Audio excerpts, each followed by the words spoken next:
అప్పటి ఈజిప్టు రాణి క్లియోపాత్రను తలపించేలా ప్రస్తుత మన సమాజంలో కొంతమంది ఆడవాళ్ళు హద్దులను దాటి సంస్కృతి సాంప్రదాయాలను వదిలి వావి వరుసలు మర్చి చిన్న పెద్ద అనే తేడా లేకుండా విచ్చలవిడిగా అక్రమ సంబంధాలు పెట్టుకొని జీవితాలను నాశనం చెయ్యడమే కాకుండా అవసరమైతే వారికి అడ్డంగా ఉన్న వారి ప్రాణాలను తీయడానికి సైతం వెనకాడటం లేదు.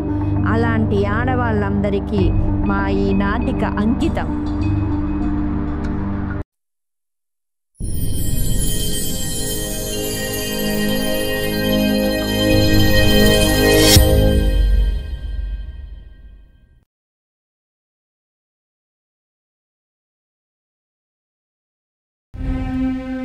సాంఘిక నాటిక రచన శ్రీ పి.టి. మాధవ్, దర్శకత్వం శ్రీ చలసాని కృష్ణప్రసాద్, ప్రదర్శకులు తెలుగు కళా సమితి, విశాఖపట్నం. మన నాటక కళా ప్రక్రియ తన సుదీర్ఘ ప్రయాణంలో పురాణ ఇతిహాసాల ఆధారంగా, చారిత్రక ఘట్టాల నేపథ్యంగా, సమకాలీన వ్యవస్థల అనుభవాల ఆధారంగా, వివిధ వైరుధ్య వస్తు ప్రధానంగా ప్రేక్షకులను అలరిస్తూనే ఉంది.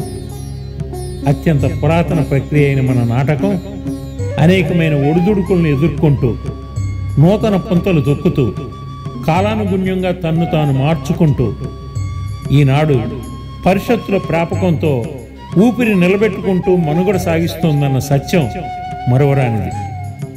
ఈ గమనంలో ఆటుపోటులను ఎదుర్కొంటూ భాషలో కానీ, భావంలో కానీ, ప్రదర్శనా రీతుల్లో కానీ తన శీలాన్ని కోల్పోకుండా సుశీలంగా నిలబడడం నాటక ప్రియుల అదృష్టం. ఆ క్రతువులో భాగంగా సమకాలీన సమాజంలో ఒక సామాన్యుడికి ఎదురైన సమస్య ఆధారంగా ప్రదర్శింపబడుతున్న మా నాటిక ఆద్యంతం తిలకించి మమ్మ ఆశీర్వదించ ప్రార్థన. ఈ ప్రదర్శనకు కారణభూతులైన ఎందరో మహానుభావులు, అందరికీ వందనాలు. అలాగేనయ్యా, సరే సరే సరే, ఏదో వ్యాసం ట్రై చేస్తాను కదా. పోయి నేనేనయ్యా, స్క్రిప్ట్ రైట్ వామనరావు మాట్లాడుతున్నాను. నేనే. సరే సరే సరే, ఆ హీరోయో విలను కమెడియనో ఏదో వ్యాసం ట్రై చేస్తాను కదా. ఇదిగో నువ్వు ముందు ఫోటోలు పంపించు. అలాగే ఏమిటి, ఫోన్పే నెంబర్ కూడా ఇదే. నువ్వేడు పంపించాలనుకుంటే పంపించే, మరి ఉంటానైతే. ఏంటమ్మా అర్జెంటుగా రమ్మని కబురు చేస్తావు? అవతల నాకు బోల్డ్ పనులు ఉన్నాయమ్మా. ప్రొడ్యూసర్ కథలు చెప్పుకోవాలి, వాళ్ళు నీ కథలు నాకు చెప్పు. మరి ఎవరైతే చెప్పాలి? వింటుంది. ఇప్పుడు మీ అమ్మ నా కథలు వెళ్ళడం మానేసిందమ్మా. అర్ధరాత్రి దాటిన తర్వాత ఇంటికి వెళ్ళా ఆ టీవీ సీరియల్ కథ తిరిగి నాకు చెప్తాను. అదేదో దిక్కుమాల సీరియల్ 5,000 ఎపిసోడ్లు అయిందట. అర్ధరాత్రి నిద్ర లేపి మరీ చెప్తుంది. వసే అది 5,000 ఎపిసోడ్లు కాదే, ఈ యుగం అంతరించిపోయే వరకు అలా వస్తూనే ఉంటుందని చెప్పలేక చచ్చిపోతున్నా అనుకో. సర్లే ఎప్పుడో గొడవ కానీ ఎందుకమ్మా నన్ను అర్జెంటుగా రమ్మని కబుర్ చేశాను? లేమ్మా లే, తెల్లారి చాలాసేపు అయింది. స్కూల్కు సెలవని నిద్రపోతూ ఉంటే ఎట్లా చెప్పు? నేను హాస్పిటల్లో నాయనమ్మ దగ్గరికి వెళ్ళాలి. లే త్వరగా లే. ఇప్పుడు దాన్ని ఎందుకు నిద్ర లేపటం? లేచి ఏం చేయాలట? ఉద్యోగాలు చేయాలా, ఊళ్ళు వెళ్ళాలా? సెలవు రోజున పడుకొని అసలు దిక్కుమాలి సంబంధం చేసినందుకు ముందు నీ పేరు తీసుకొచ్చాను. కన్న తండ్రిని కదమ్మా, అలాగే అనిపిస్తుంది. మరి కన్న సంబంధం ఏమైంది? ఏమైందిరా? కూల్ అసలు ఏమైందా? ఇతగాడి తల్లి నెల రోజుల నుంచి ఆసుపత్రికి ఇంటికి తిరుగుతానే ఉంది కదా. ఎందుకమ్మా దాన్ని అలా కోపడతావు? దానికే తెలీదు. అది అసలు ముసల్దాని మంచం, అన్ని రోగాలు వస్తాయి. చివరికి ఆవిడ గారు ఆపరేషన్ కోసం నా మెడలో ఉన్న తాళిని కూడా తాకట్టు పెట్టేశాడు మీ అల్లుడు.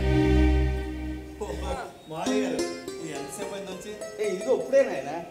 ఇంట్లో అందరూ బాగున్నారు? అందరూ బాగానే ఉన్నారు బాబు. మంచిగా తీసుకుంటారా? అది మర్యాద అండి. మీ ఇంట్లో మీకు మర్యాదలు ఏంటండి? అంత మాట్లాడినది చాలు. ప్రేమలు పొంగిపోతున్నాయి. మావి గారు మీరు మాట్లాడుతూ ఉండండి, నాకు కొంచెం అర్జెంట్ పని ఉంది, వెంటనే చూసుకొని వచ్చేస్తాను. వెళ్ళి వెళ్ళి వెళ్ళి.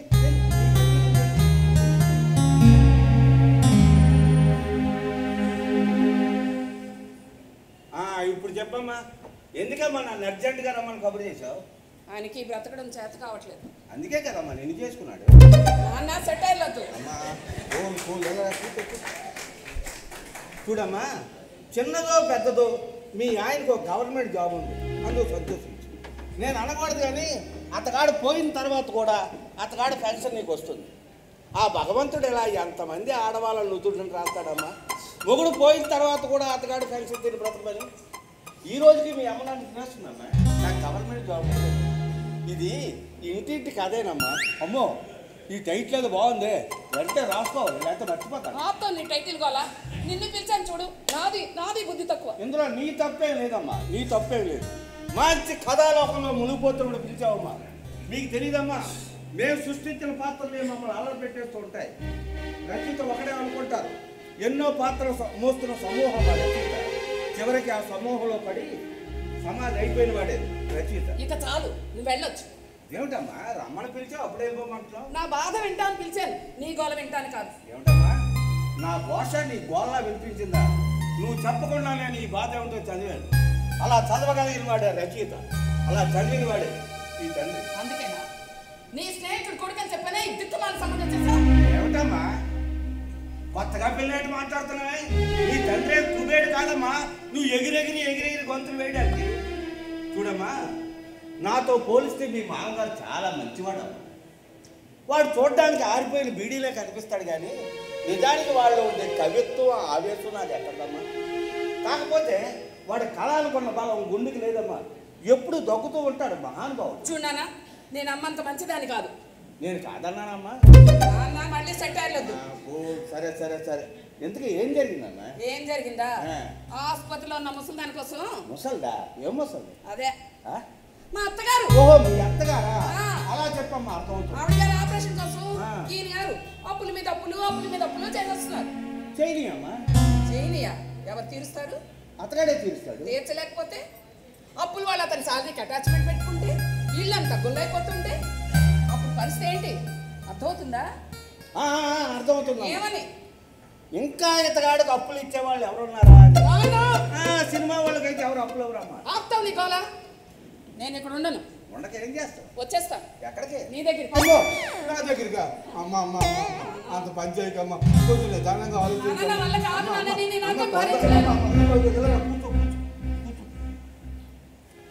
చూడమ్మా. లోకంలో ఎంతో మందికి కానీ ఇలాంటి అత్తగారు ఎవరో దొరకరాదు.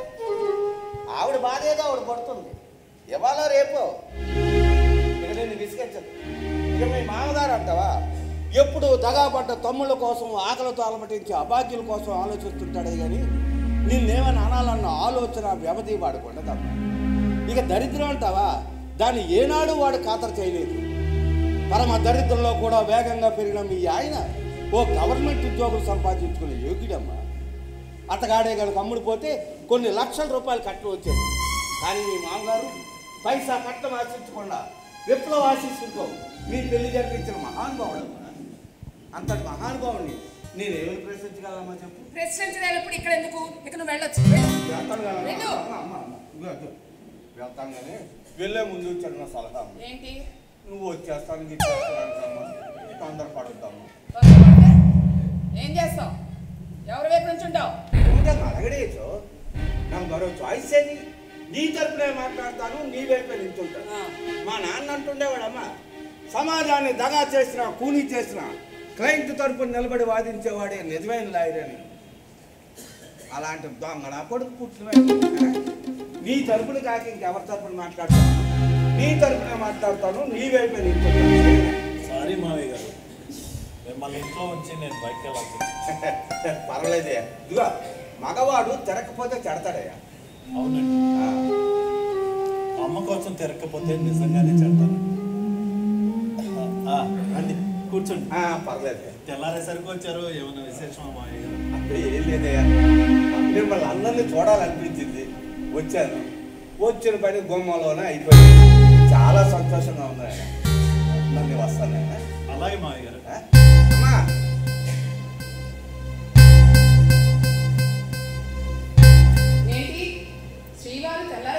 చెప్పారు? నాకు కూడా చెప్పకుండా చేసేంత రాజకారణం. నీతో చెప్తే ఏమంటావో నాకు బాగా తెలుసు. చెప్పకపోయినా అంటాను. అయినా పెళ్ళాన్ని కూడా చెప్పకుండా చేసేంత రాజకార్యాలే ఉంటావు. చేతిలో కొత్తగా కనిపిస్తుంది ఆ బ్యాగే ఉంటుంది.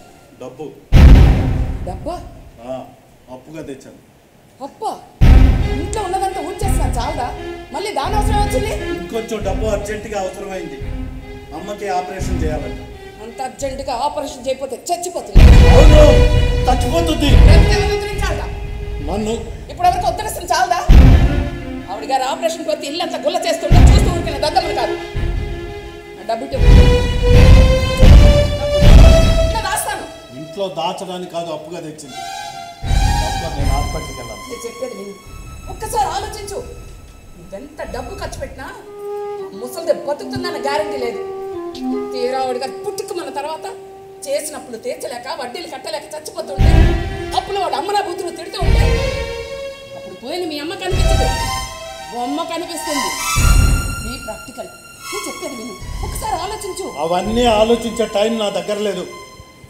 అరే నన్ను వెళ్ళని, నేను త్వరగా హాస్పిటల్కి వెళ్ళాలి. నీకు బుద్ధి లేకపోతే మీ నాన్నగారు ఉండాలి కదా. అనుకో, ఇప్పుడు ఆయన ఇక్కడ లేడు. ఎవరిని ఏమి అనను.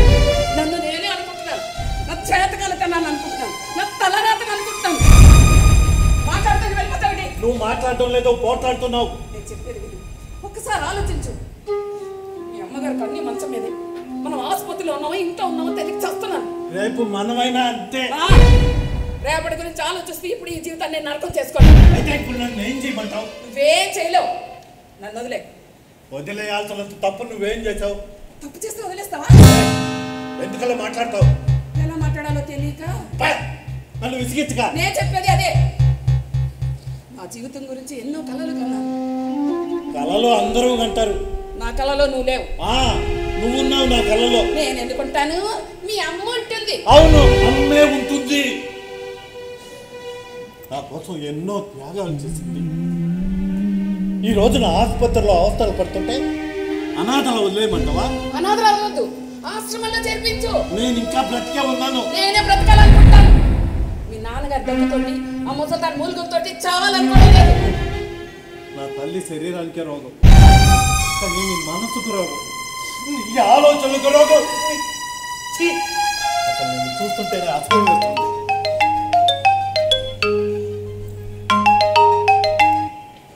హలో, హాస్పిటల్ నుంచి మాట్లాడుతున్నానండి. వస్తున్నానండి, హాస్పిటల్కే వస్తున్నాను. నేను మాట్లాడుతుంటే సమాధానం చెప్పకుండా వెళ్ళిపోతావేంటి? నీతో వాదించే ఓపిక నాకు ఉండదు. నీకు ఓపిక ఉండదు. నీకు పెళ్ళం అక్కర్లేదు, కూతురు అక్కర్లేదు, ఆ డబ్బు ఖర్చు పెట్టడానికి వీల్లేదు. తప్పుకోను. మర్యాదగా తప్పుకో. తప్పుకోను. తప్పుకుంటావా? తప్పుకోను.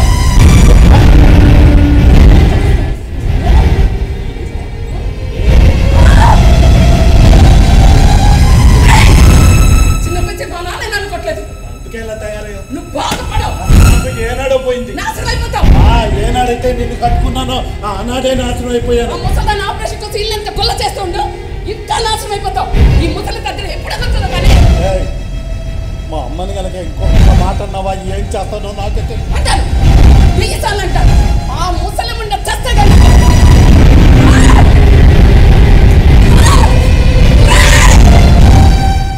నిన్ను కొడతావా? చూడు నిన్నేం చేస్తానో చూడు. నిన్ను జైల్లో పెట్టకపోతే చూడు. ఈ పొల్ల వెంటనే చూపిస్తానా నా కొడక.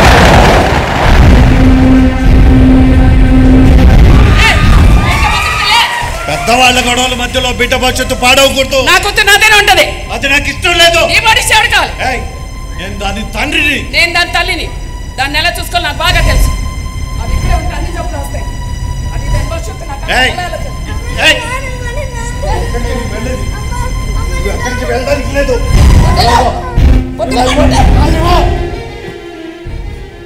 నువ్వు ఎక్కడికి వెళ్తావో ఎలా వెళ్తావో నేను చూస్తాను. వెళ్ళు. నా బట్టలు సూట్ కేసు ఎలా రావో నేను చూస్తాను.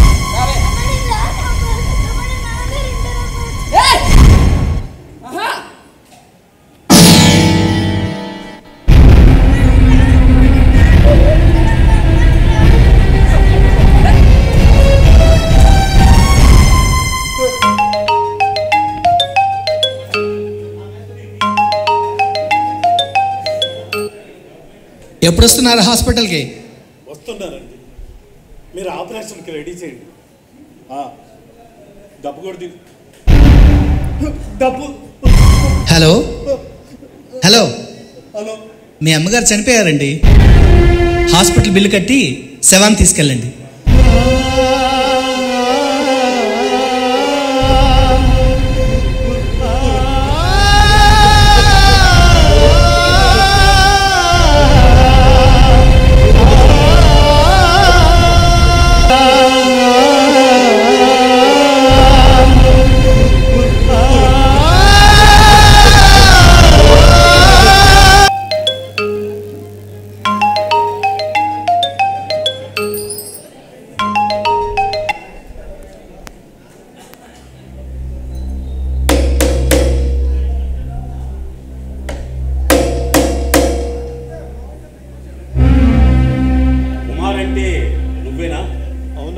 ఏంటి నీకు ఫోన్ తీసే అలవాట్లేదా?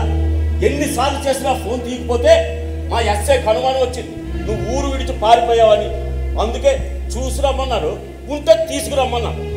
దేనికి సార్? ఈ నెల నీకు రేసను పోలీస్ స్టేషన్లోనే ఇస్తారు, తీసుకుంటావని.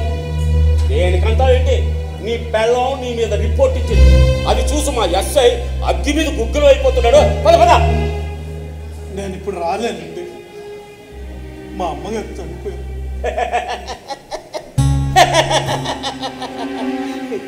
నా చిన్నతనాన్ని గుర్తుకు తెచ్చావయ్యా. నేను అంతే, చిన్నప్పుడు బడెక్కొట్టేవాడిని. ఏవరా వెంకట్రావు, నిన్ను బడికి రాలేదని మా మాస్టర్ అడిగితే తరుపుకోకుండా సార్ మా నాయనమ్మ చచ్చిపోయింది సార్ అని అబద్ధం చెప్పేవాడిని. నువ్వేమో నాకే కథలినిపించేస్తున్నావురా. లేదు సార్, నేను నిజమే చెప్తున్నాను. దాన సంస్కారాలు పూర్తి చేసుకుని వస్తాను సార్. ఏవరా ఆ ఊపులు కథ చెప్తున్నావా? నమ్మడానికి నేను కథలో పులిని కాదురా, పోలీస్. అయినా మరే అమ్మ చచ్చిపోతే శవం దగ్గర కాపలా ఉండకుండా ఇక్కడ ఏం చేస్తున్నావురా? ఏం చెప్పంటారు సార్? నేను హాస్పిటల్ కట్టాల్సిన డబ్బు మా ఆవిడ ఎత్తుకెళ్ళిపోయింది. బిల్లు కట్టద్దే అమ్మని ఓ అంటున్నారు హాస్పిటల్ వాళ్ళు. వదిలే, హాస్పిటల్ వాళ్ళు మాకు ఫోన్ చేస్తారు, మేము అనాథ సేవలా కాల్ చేస్తాం. నువ్వు దూరంగా ఉండి దండం పెట్టుకో, డబ్బులు మిగిలిపోతాయి. అంత మాట్లాడుకోండి సార్, నేను ఇంకా బ్రతికేమన్నాను. డబ్బు లేదన్న కారణంగా నా తల్లిని అనాథ సేవల్లా వదలలేదు, దిక్కులేని సేవల్లా బయట మారారు. ఎంతో పుణ్యం చేసుకుంటే కానీ అలాంటి అమ్మ దొరకలేదు. అందుకు అన్నీ చేసి సాగిన పని. జన్మనిచ్చినందుకు నా తల్లి రుణాన్ని ఇలాగైనా తీర్చుకునేవ్వండి సార్.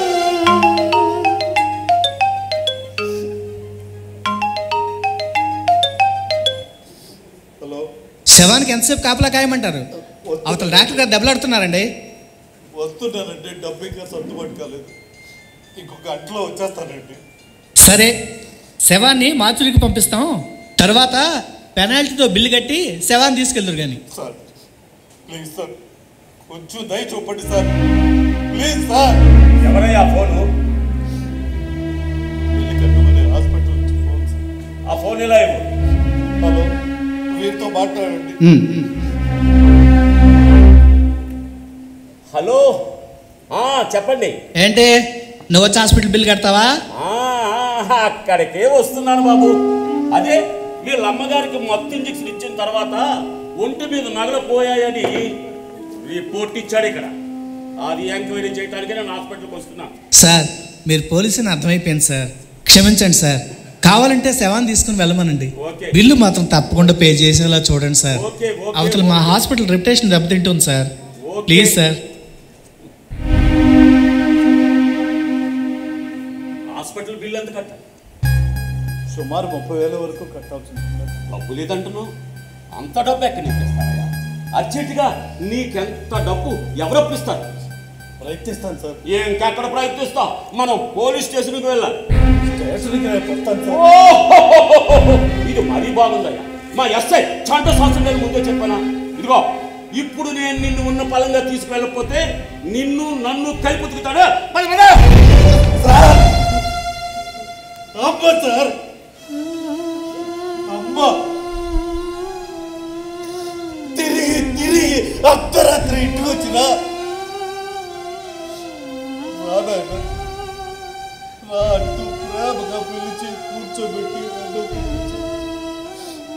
అన్నం తింటున్నప్పుడు ఎక్కళ్ళు వచ్చినా పొలమన్నా నా నెత్తి మీద తడుతూ మంచి నీళ్ళు అందిస్తూ గాబరా పడిపోయేది. అన్నం తింటున్నంతసేపు నా కళ్ళలోకి చూస్తూ అలాగే ఉండిపోయేది. అమ్మ సార్, అమ్మ. సారీ అయ్యా, తప్పించుకోవడానికి ఏదో అబద్ధం చెప్తున్నాం అనుకున్నాను కానీ ఇంత ఘోరం జరిగిందని అనుకోలేదు. సరే, నేను వస్తే నీకు భారీ ఇస్తాను. ఆ తర్వాత సంగతి అదేనయ్యా, అంతిమ యాత్ర. దానికి కావలసిన సొమ్ము నీ దగ్గర ఉందా?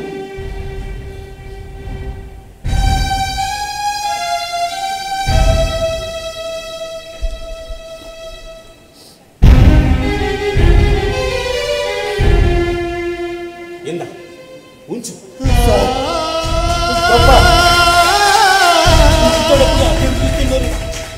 మనం పురుషులయ్యా అని కానీ ఇదిగో నేను నీకు అప్పుగా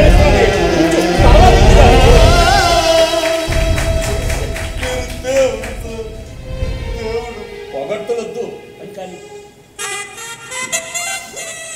పోయినోళ్ళ కోసం ఏదన్నా మంచి చేస్తే అది పుణ్యమని, అది మనల్ని మన కుటుంబాన్ని కాపాడుతుందని అమ్మ చెబుతూ ఉండేదయ్యా.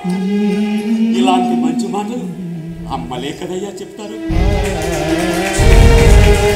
ఈ స్థితిలో కూడా నీ కల్లో నీ మీద రిపోర్ట్ ఇచ్చిందంటే ఈ కేసులో నిజానిజాలు నాకు అర్థమవుతున్నాయి. నేను చేయగలిగింది ఏమీ లేదు, నీ మీద జాలి చూపించడం తప్ప. పద, నేను రాకపోతే నీకు భారీ రూల్స్ మాట్లాడతారు. చావులు మనకు కొత్త కానీ వాళ్ళకి అలవాటేనయ్యా, కనికరం ఉండదు. పద పద పద.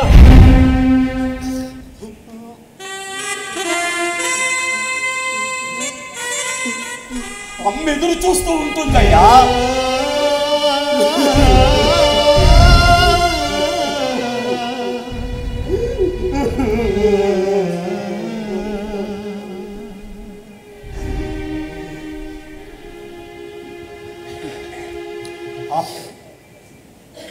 ఏడు తనివి తీరా ఏడు. నేను ఇక్కడే కూర్చుంటాను. అమ్మ కోసం ఏడ్చే ఇది నీ చివరి అవకాశం. అమ్మ మళ్ళీ మళ్ళీ చచ్చిపోదురా, మనం చంపిస్తే తప్ప.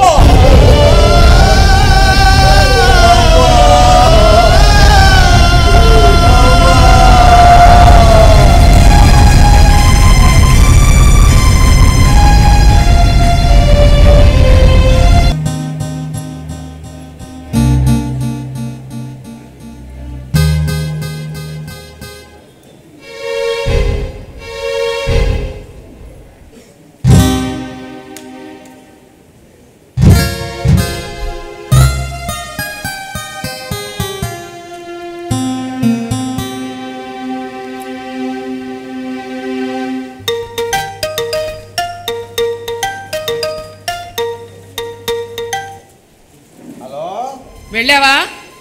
ఇప్పుడే వచ్చానమ్మా. ఇల్లంతా చూశాను. తాళం ఎలా దొరికింది? పక్కింట్లో ఇచ్చాడటమ్మా మీ ఆయన. ఆయన అనకు, పోనీ మా అల్లుడు ఇచ్చాడమ్మా. అల్లుడని కూడా అనకు. ఓ పేరెంట్ తగలబడింది కదా, అది చెప్పు చాలు. సరే సరే, అలాగే. అదొకటమ్మా, 100 లాక్స్ మీ ఆయన వస్తున్నాడు. సారీ అమ్మా, మా అల్లుడు వస్తున్నాడు. వెరీ సారీ అమ్మా, నా మొగుడు వస్తున్నాడు. నాన్న మరి ఎలా అమ్మా? ఈ గాబరాలో పేరు మర్చిపోయారు. అమ్మాయి, నువ్వు ఫోన్ పెట్టి లైన్లోనే ఉండు. ఇక్కడ జరిగిందంతా నీకు తెలియాలి కదా. ఆ తర్వాత ఏం జరిగింది, ఎలా జరిగింది అని యక్ష ప్రశ్నలు వేస్తావు. సమాధానం చెప్పే ఓపిక నాకు లేదు. అధ్యాత నువ్వు లైన్లో ఉండు. ఫోన్ పెట్టి రావయాలుగా ఇదేనా రావడం? అంతా కొలాసేనా? ఏమిటానయ్యా నువ్వు వడా వయసులో కుశల ప్రశ్నలు అన్నీ నేను అడిగేస్తున్నాను. ఎందుకు వచ్చావు ఇక్కడికి? అసలు ఇక్కడ నీకేం పని? ఏమిటయ్యా, పిల్లల నుంచి మాతో ఎలాగైనా మాట్లాడు. ఇదేనా మర్యాద? నువ్వు మా మాట మర్యాద. నీ కూతురు ఫాల్స్ రిపోర్ట్ ఇస్తుంటే ఇది తప్పమ్మా అని వారించలేని నీకు మర్యాద ఏంటి?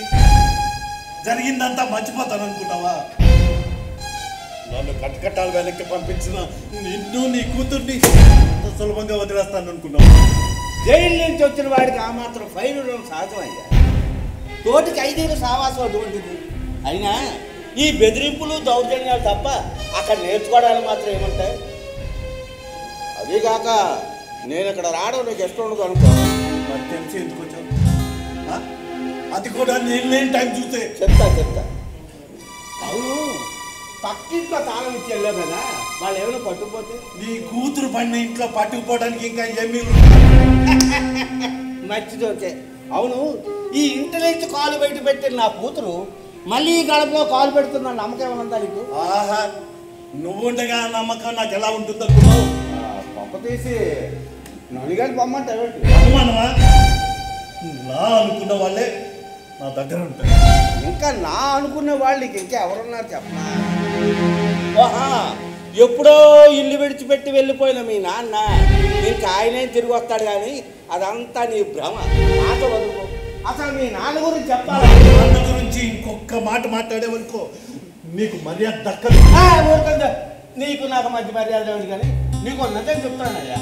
ఏంటి నువ్వు చెప్పే ఆ నిజం? నువ్వు మీ నాన్నలాగా ఎప్పుడో అంటూ ఇరిగిన కళ్ళద్దాలు పెట్టుకొని తిరిగిపోయిన చొక్కాలు కుట్టుకుంటూ తెగిపోయిన చెప్పులో కాలు పెట్టుకొని కుట్టుకుంటూ నడవకు.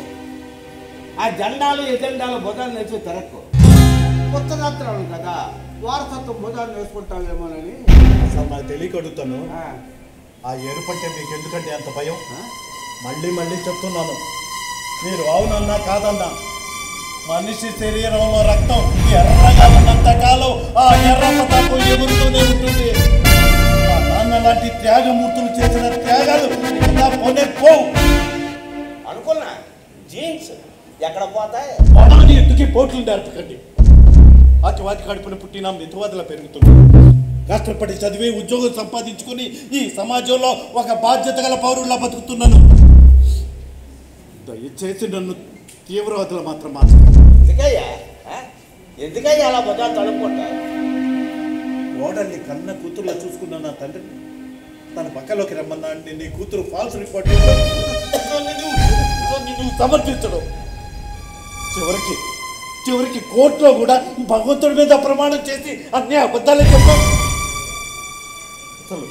అసలు నా తండ్రి ఇల్లు విడిచిపెట్టి వెళ్ళిపోవడానికి కారణం మీరు కదా.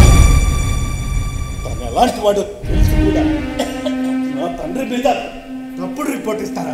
ఇస్తారయ్యా, ఇస్తారు. రిపోర్ట్ రాసిచ్చిన వాళ్ళకి నచ్చినట్లు రాసిస్తే అది రిపోర్ట్ అవుతుంది కానీ నీకు నచ్చినట్టు రాసిస్తే అది రిపోర్ట్ ఎలా అవుతుంది? నీ జాతర చెప్ప. అసలు ఇంతకే ఇక్కడికి ఎందుకు వచ్చావు ఆ విషయం చెప్పు. నేను మళ్ళీ బయటికి వెళ్ళాలి. చెప్తా. చూడు, మీకు మధ్య ఎన్ని గొడవలైనా ఉండొచ్చయ్యా, కానీ పాప మీద నువ్వు వేసిన కేసు విత్డ్రా చేసుకోమని చెప్పాలి. ఈ పోలీస్ స్టేషన్లు కోర్టులు అంటూ తిరిగితే పాప భవిష్యత్తు పాడైపోతుందని చెప్పడానికి వచ్చాను. పాపని కళ్ళారా చూసుకుని తండ్రిగా నాకుంది. పాప తల్లి దగ్గర ఉండవే న్యాయం. నేను నా కూతురు భవిష్యత్తు గురించి ఆలోచిస్తున్నాను. నేను నా కూతురు భవిష్యత్తు గురించి ఆలోచిస్తున్నా. నీకే తాడు బంగారం లేదు, మళ్ళీ నువ్వు నీ కూతురు భవిష్యత్తు గురించి ఆలోచించు. అందుకే నా కూతురు ఎక్కడుందో చెప్పండి. పాప తల్లి దగ్గర ఉంది. అది నాకు ఇష్టం లేదని చెప్తూనే ఉన్నాను. చూడు, నాదో సలహా అయ్యా. దాన్ని భార్య అనడం నీకు ఇష్టం లేదు, నిన్ను భర్త అనడం దానికి ఇష్టం లేదు. అంత కుదరినప్పుడు ఇద్దరు విడిపోవడం ఉత్తమం అయ్యా. ఇదిగో విడాకులు ఇచ్చి పిల్లలు వదిలి నా మాట విని అంతే. నా మాట అనమాట ఏ మాట?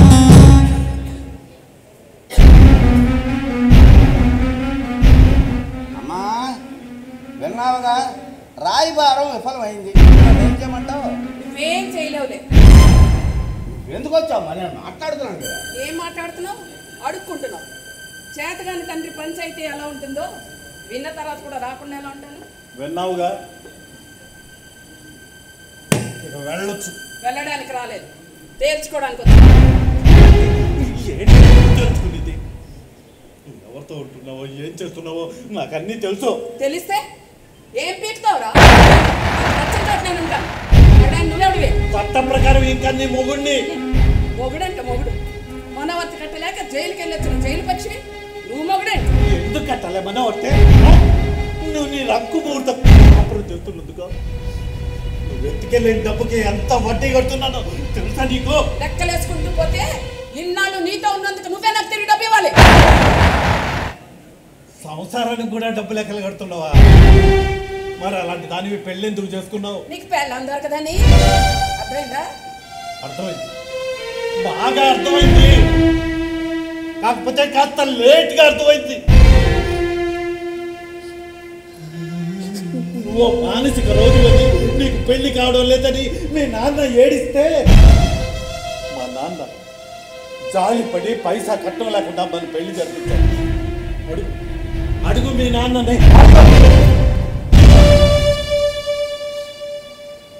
నా తల్లి చనిపోయి నేను నడుస్తుంటే నా మీద ఫాల్స్ రిపోర్ట్ ఇచ్చి నన్ను జైలుకి వెళ్ళాలని చేసి అసలు ఇలాంటి దాన్ని పెళ్లి చేసుకున్నందుకు నా చెప్పుతో నేను కొట్టుకోవాలి. కొట్టుకో, బాగా కొట్టుకో.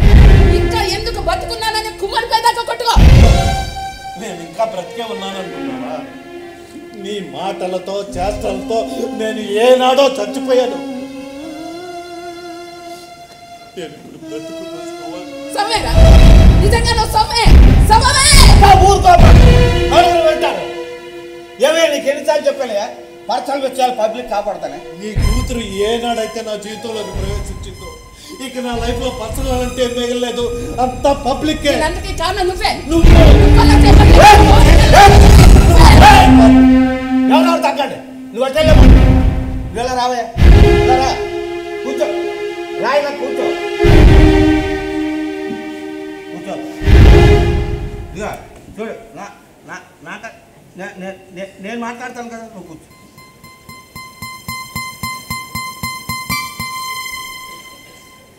రామ్మా ఇంటికి వెళ్ళి మాట్లాడుకున్నాం. ఏం మాట్లాడు?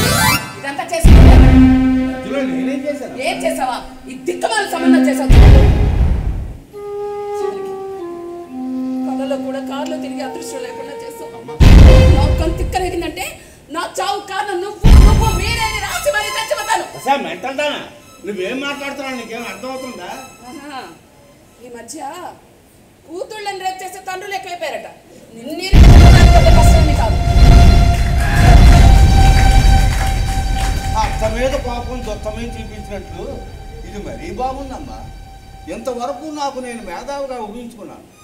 అవసరమైన సమయాల్లో మేధావులు నోరు మెదపడం అంటే ఏమిటో అనుకున్నాను.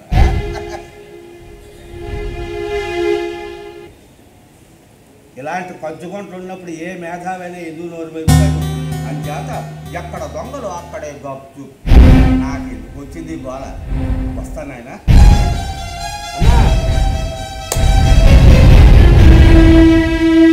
భగవంతుడా, కొంతమందిని ఇలా కూడా పుట్టిస్తావా? నిన్ను నీ అమ్మ బాబుని పుట్టించరా? అలాగే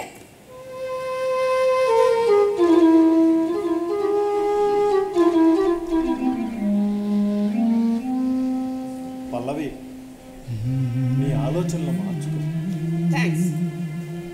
ఇంతవరకు నేను ఏమైనా తప్పుగా మాట్లాడున్నా, అతిగా ప్రవర్తించున్నాను, కానీ మన జీవితాలు పాడవకూడదు, పాప భవిష్యత్తు నష్టపోకూడదు. నేను చెప్పేది అదే. ఇన్నాళ్ళు చెవిటోడు ముందు శంఖం ఉందని ప్రపంచం నువ్వు ఊహించినట్లుగా నిన్ను చారి తీసిన వాడు ఫ్రాడ్. నువ్వే ఒక పెద్ద రోగ్. మేమిద్దరం ఎంతో కాలం నుంచి ప్రేమించు కలిసి బ్రతకాలనుకున్నాం. వాటికంటూ ఒక కుటుంబం, పెళ్ళం, పిల్లలు ఉన్నారు. నా రోజులు పోయాక మోజు తీరి వాడు దాన్ని వాడు పోతాడు. నువ్వు పాప దేవైపోతారు. నా మాట విని నీ నిర్ణయం మార్చుకోవాలి. అయిందని ఉపన్యాసం కావాలంటే నీ కాళ్ళు పట్టుకుంటాను. దేవుడిని సిగ్గు పెట్టలేదా? మగాడు పుట్టి ఆడదాన్ని కాలు పట్టుకోవడానికి అవమానంగా లేదు. అసలు మగాడేనా? నువ్వు ఎన్నైనా తిట్టు, ఏమైనా పర్వాలేదు, కానీ ఈ సమాజంలో మన గౌరవానికి పక్కన పాప నచ్చిపోకూడదు. నా మాట చీపు అంటుంటే సిగ్గు లేకుండా కాళ్ళు పట్టుకోవడానికి బతుకుండాలి అంట. ఇక్కడ మూడో మనిషి ఎవరు లేరుగా. అయినా నేనేం పరాయి వాళ్ళ కాళ్ళు పట్టుకోలేదే. నా పెళ్ళకి వెళ్ళగా బెల్లం గిల్లం అన్నం అంటే నాలుగు చీర ఇచ్చాడు. నన్ను బెల్లం ఉండాలి. నిన్ను వదిలే చాలా కాలమే. ఓన్లీ నీ నోట మాటగా నచ్చిందో ఏం చేస్తానో నాకే తెలియదు. మరి రావాళ్ళు కాని వాళ్ళు ఇంకా ఇక్కడ ఎందుకున్నట్టు? రావాల్సిన వాళ్ళు ఉన్నారు, వాళ్ళని కూడా రాని. ఆ తర్వాత నువ్వు కూడా ఉండవు ఇక్కడ.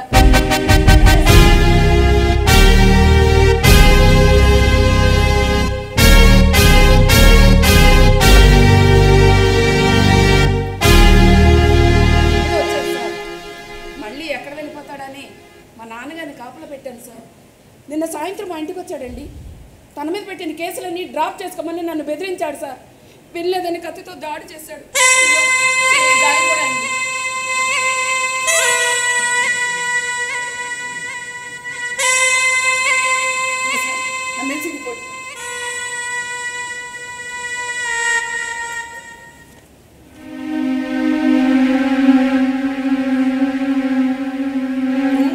తర్వాత డాక్టర్ గారు మీకు ఇస్తా ఉన్నారండి. ఏరా అన్నీ అబద్ధాలు చెప్తుందండి. నాకు అన్నీ తెలుసురా. నిన్న సాయంత్రం నువ్వు అక్కడికి వెళ్ళినట్టు సాక్ష్యం ఉందిరా. ఇరుగు పొరుగున ఎంక్వైరీ చేసుకునే వస్తున్నాను. అక్కడికి ఎందుకు వెళ్ళావు చెప్పు. అది అది అదంతా మా లాయర్ గారు మాట్లాడతారు. మరే ఇప్పుడు నేను తీసుకెళ్ళి బొక్కలో వేస్తే నువ్వు పెడతావా, నీ తరఫున మీ లాయర్ పెడతాడు. మాట్లాడే. ఏం తప్పు చేశారు నేను లోపల వేస్తారు సార్? తను ఎవరితోనో ఉంటుంది, అది అడిగితే తప్ప? నాతో విడాకులు కాకుండా ఇంకెవరితోనో ఉండొచ్చా? అది తప్పు కాదంటారా? అది తప్పు ఎలా అవుతుందిరా? ఉన్నత న్యాయస్థానమే ఉన్నతంగా ఆలోచించి అక్రమ సంబంధం తప్పు లేదు అని తీర్పిస్తే అది తప్పని చెప్పడానికి అది ఎవరితో ఉంటే నీకెందుకురా? కావాలంటే అడల్టరీ గ్రౌండ్స్ కింద విడాకుల కేసు వేసుకో, కోర్టు వరిస్తే తీసుకో, అంతేగాని అక్కడికి వెళ్ళి గొడవ పడతావా? కడుపు రగిలిపోతుంది.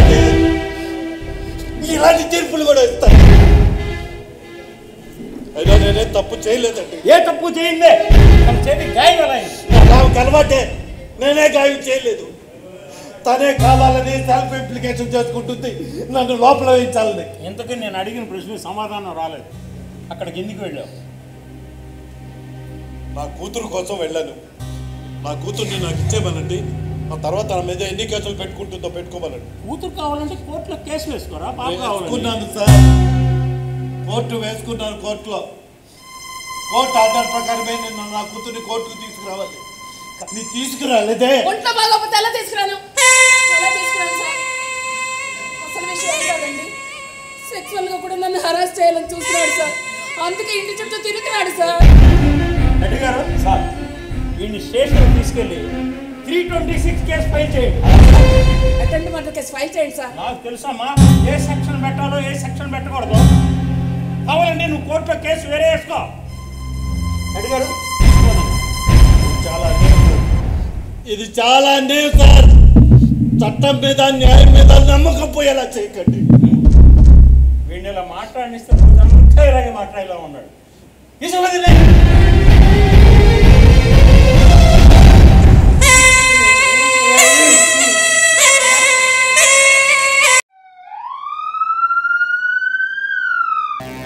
రెడ్డి గారు సార్, ఇవాళ కుమార్ విషయంలో ఛార్జ్ షీట్ ప్రిపేర్ చేయండి. అలాగే సార్. నేను ఇంత ఎర్లీగా ఎప్పుడు ఎవరి మీద ఛార్జ్ షీట్ ప్రిపేర్ చేయలేదు సార్. కుమార్ విషయంలో భద్రపడుతున్నావా? కోర్టులు కూడా అతిగా స్పందిస్తున్నాయేమో నాకు అదే అనిపిస్తుంది సార్. వెంకట్రావు గారు సార్, ఇంటికి వెళ్ళి యూనిఫామ్ తీసి ఆలోచిస్తే లోకం చాలా భిన్నంగా కనిపిస్తుంది. వర తిరిగిపోతుంది.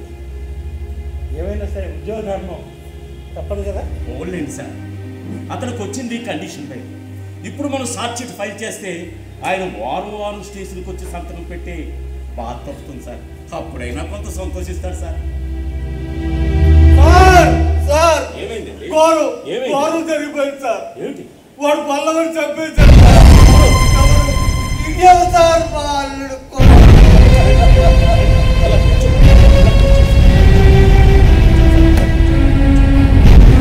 అమ్మా పల్లవి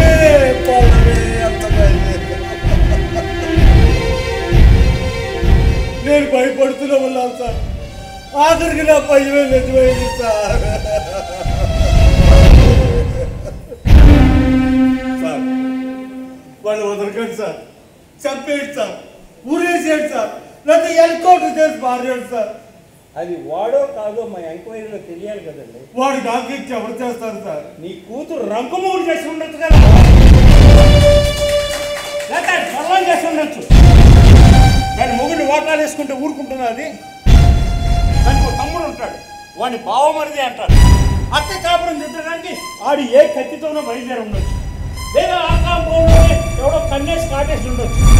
సార్ అసలు ముద్దాయిని వదిలేసి ఎవరెవరిలో అనుమానిస్తున్నారు. ఎంక్వైరీలో కన్న తండ్రిని కూడా అనుమానిస్తాడు పోలీసుడు.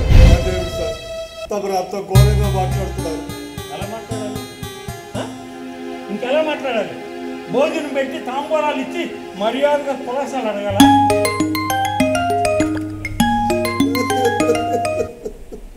హలో, చెప్పండి. మీరు ఎలా మాట్లాడతారని పోలీసులలో పోలీస్ స్టేషన్లో అలా భయించారు. పోలీస్ భాష ఇలాగే ఉంటుంది.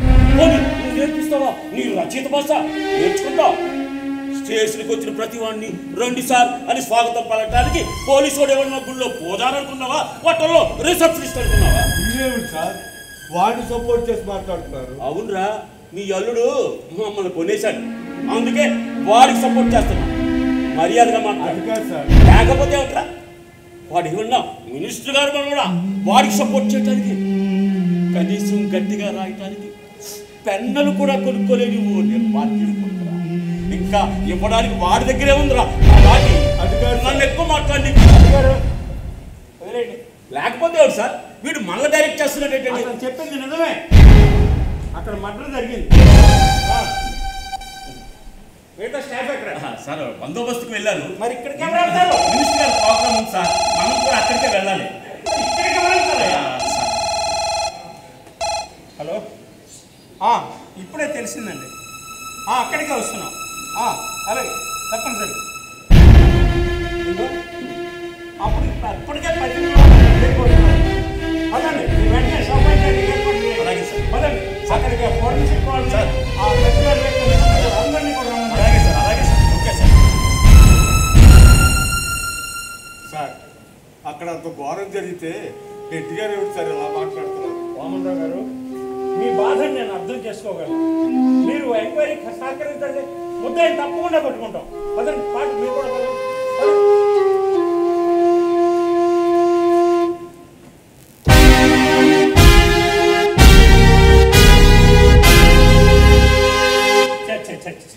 Useless non sense. అందుకే అంటారు పోలీసు వాడు ఎవడి మీద జాలి పడకూడదని. ఇదిగో ఈ కుమార్ మీద జాలి పడి ఈ కేస్ షీట్ తయారు చేశాను. తప్పు చేశాను, చాలా పెద్ద తప్పు చేశాను. సో నా ఎంక్వైరీ ఇంకా పూర్తి కాలేదు. పిలవండి సార్. అదే ఆ పిల్ల తండ్రిని. అలాగే సార్.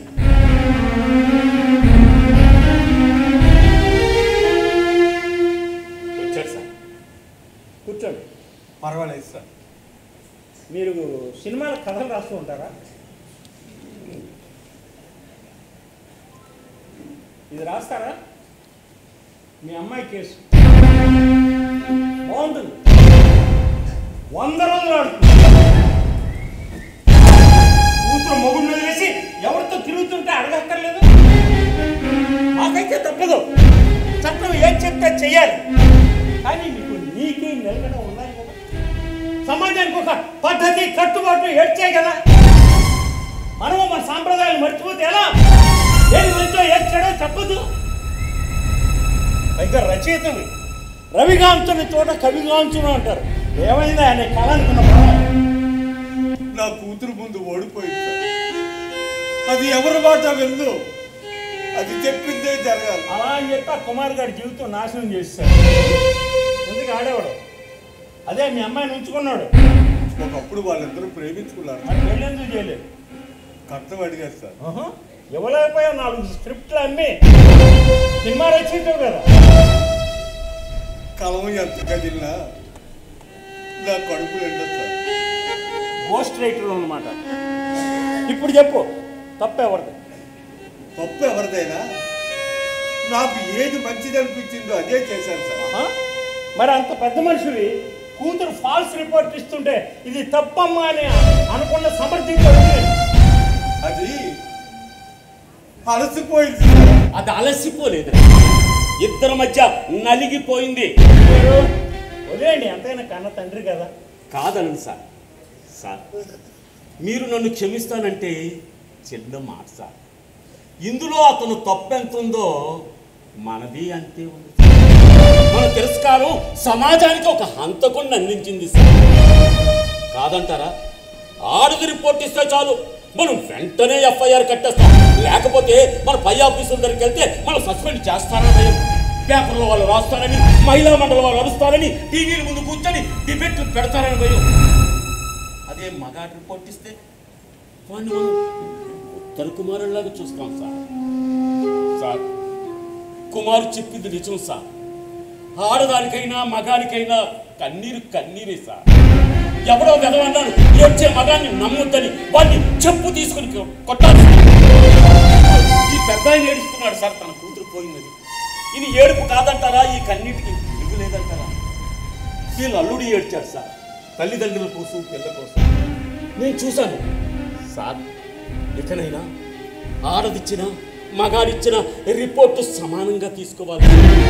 అప్పుడే సమాజానికి భయం కలుగుతుంది. ఈ చట్టాలన్నీ ఆడవాళ్ళ చుట్టాలనే భావన తొలగిపోతుంది. విన్నారు కదా, ఇన్నాళ్ళు ఏ కూతురు కోసం అయితే నువ్వు మౌనం వహించారో ఇప్పుడు ఆ కూతురే లేకుండా ఎందుకు? ఆ పిల్ల ఎక్కడ? అదే నీ మనవరాలు. ఆ పిల్లే ఈ కేసులో కీలక సాక్ష్యం. తెలియదు సార్, తెలియదు సార్. సార్, ఆ కుమార్ గారు ఎత్తిపోయి ఉంటాడు సార్. అలాగని చెప్పి రిపోర్ట్ రాసేవాడు.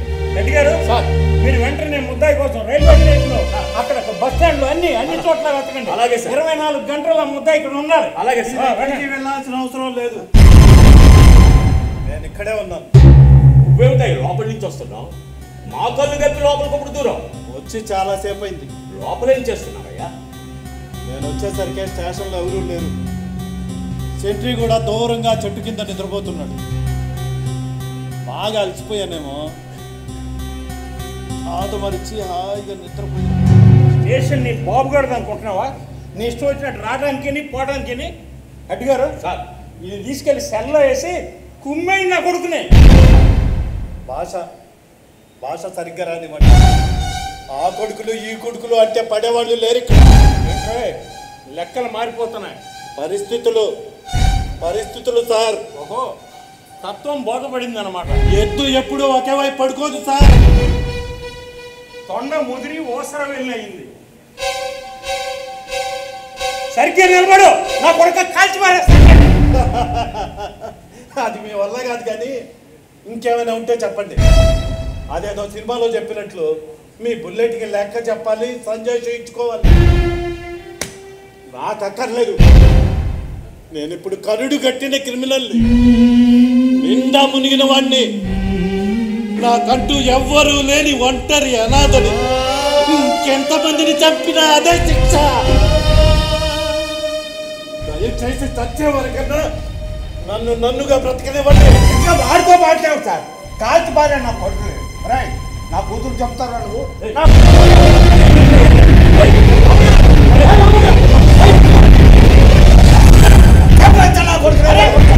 చంపేసుకుంటారా? కడుపు రగిలిపోతుంది సార్. అలా కొడుకు చెప్పేస్తా. పౌరుషం, చేతగాని పౌరుషం. ఇప్పుడు కానీ ఆయన విడిచిపెట్టానంటే వాడి చేతులు అప్పడం అయిపోతుంది. నువ్వేంటే ఆ రోజు నీ పిల్లని మీద రిపోర్ట్ ఇచ్చినప్పుడే తీసుకెళ్ళి బొక్కలో వేయాల్సిందే. బెయిల్ కూడా రాకుండా ఉండేవాడివి. అరే, హత్య చేయడానికి చేతులు ఎలా వచ్చినాయా? ఆపండి, ఇంకంతటితో ఆపండి. అన్నీ చేసేసి ఏమీ ఎరగనట్లు నటించకండి. ఇంకా మీరు పీకేదే ఉంది. మీ నోరు పీకడుతా. పొడవని ఎత్తుకి పోట్లు నేర్పకండి అన్నాను, వినిపించుకోలేదు. అతివాది కడుపును పుట్టినా మితవాదిలా బతుకుతున్నాను. నా మానాన్న నన్ను బ్రతకనివ్వండి అని వేడుకున్నాను. ఫలితం కనపల్లా. దారి తప్పిన నా భార్య కాళ్ళు పట్టుకున్నాను, బతిమాలుకున్నాను, మొత్తుకున్నాను, వేడుకున్నాను. వినిపించుకోలేదు సరికదా, అసహించుకుంది. ఇన్నాళ్ళు నేను ఎవరి కోసం బ్రతుకుతున్నాను? నా బంగారు తల్లి, నా ముద్దుల కూతురు నూతిలో శవమై తేలింది. నేను ఇంకా ఎవరి కోసం బ్రతకాలి? ఇలా కాకపోతే నన్ను ఇంకెలా తయారవమంటారు? నీ కూతురు చచ్చిపోయిందా? చూసావా?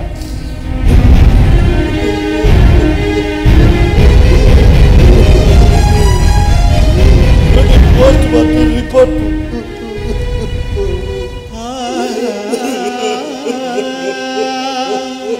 రెడ్డి గారు, కన్సర్న్ పోలీస్ స్టేషన్ ఫోన్ చేసి అలాగే సార్.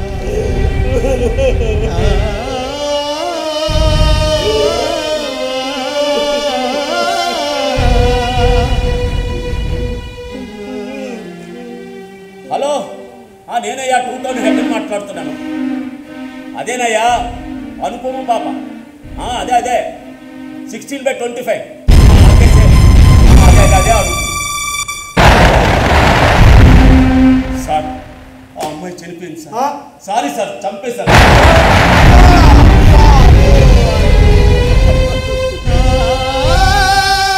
అప్పుడే నీకు 100 నిండిపోయా తల్లి. తాతయ్య, నాన్న దగ్గరికి ఒక్కసారి తీసుకెళ్ళి తాతయ్య ఎంత ప్రాధాన్యపడిందో. తీసుకెళ్ళా బ్రతికేదేనా? నేనే పోగొట్టుకున్నాను అమ్మాను. ఏడు అంత ముందే ఆడవలసింది. అమ్మాను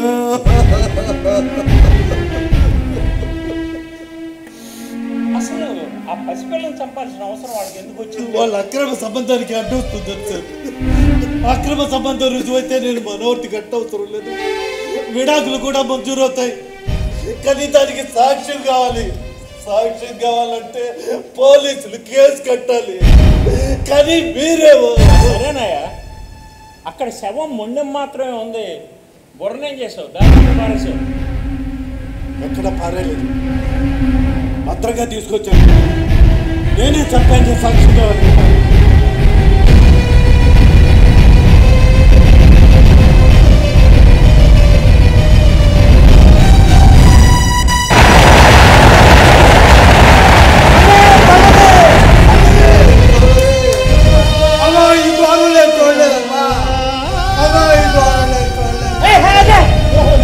ఈ కథ నేను రాయలేదమ్మా, రాయలేదు. బయట తీసుకెళ్ళండి. దగ్గర ఈ కథ నేను తర్వాత తీసుకుంటాను. బయట తీసుకెళ్ళండి.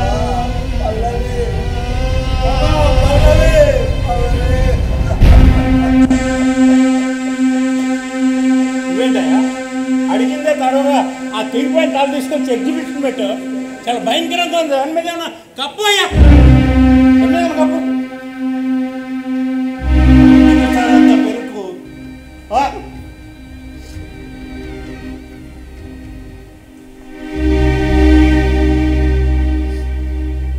తల తెగి ఇంకా 24 గంటలు కూడా కాలేదు సార్. రక్తం తడి కూడా ఆరలేదు. దాన్నే భరించలేకపోతే మీ అందరి దయ వల్ల ఎప్పుడో తెగిపోయి కుళ్ళి కప్పు కొడుతున్నా. ఈ తల మాటే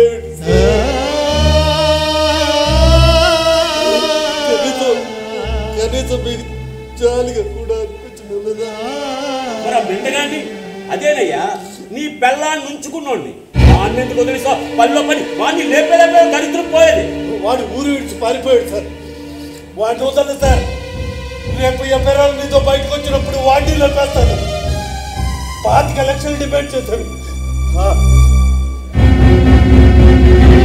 25 రూపాయల ఖర్చుతో సరిపెట్టేశారు. వాడి కోసం ఇంకో 25 రూపాయలు ఉన్నాయి సార్. వదలదు సార్. దీనమ్మ జైలు ఇంతకంటే పెద్దది ఉంటుందా సార్? అసలు ఏం చెప్తుంది సార్? అక్రమ సంబంధానికి అడ్డొచ్చిన పసి పాపల్ని చంపేయబడుతుందా మీ చట్టం? చట్టపు ఇరుసుల్లో పడి నలిగిపోయాను. అక్రమ సంబంధాల అడ్డదారులన్నీ నెత్తుటి భయం అని ఈ లోకం ఎప్పటికి అర్థం చేసుకుంటుంది. వాళ్ళిద్దరూ అక్రమంగా కలిసి ఉంటున్నారు అని కొత్తెత్తి అరిచారు. తీర్పులు అలా ఉంటే మమ్మల్ని ఏం చేయమంటారో అది తిరిగి నన్నే ప్రశ్నించారు. నేను సాక్ష్యం కోసం పెడితే మీరు నన్ను మూసేస్తారు. నిజానికి నిజానికి ఆ రోజే కనుక కేసు కట్టుంటే నా కూతురు నాకు దక్కుంటేది, నేను అంతకుంటే ఉండేవాడిని కాదు. నేను అంతకుంటే ఉండేవాడిని.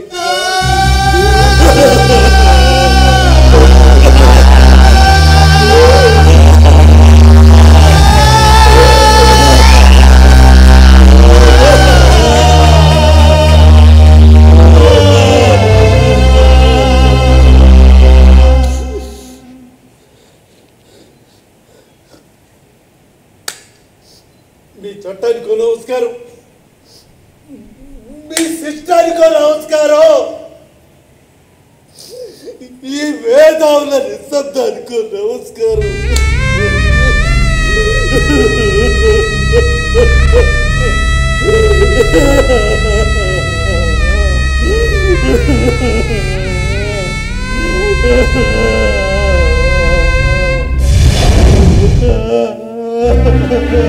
రెడ్డి గారు,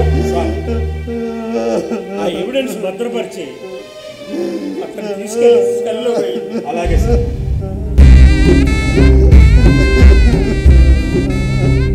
కుమార్, పదరా. బాబాయ్, మా అమ్మ ఇంటికి డబ్బిచ్చి ఎంతో సహాయం చేశాడు. ఆ రుణం ఇప్పటికీ తీర్చుకోలేకపోయాడు బాబాయ్. దానికి అదనంగా ఇంకొంచెం అప్పిస్తావా? ఇంకొంచెం అప్పు, ఒక ఇంత ఓదార్పు, ఒక ఆత్మీయ స్పర్శ అప్పుగా ఇస్తావా బాబాయ్? బాబాయ్, మరి జన్మంటూ ఉంటే నీ కడుపును పుట్టి నీ రుణం తప్పుకుంటే తీర్చుకోవాలి బాబాయ్.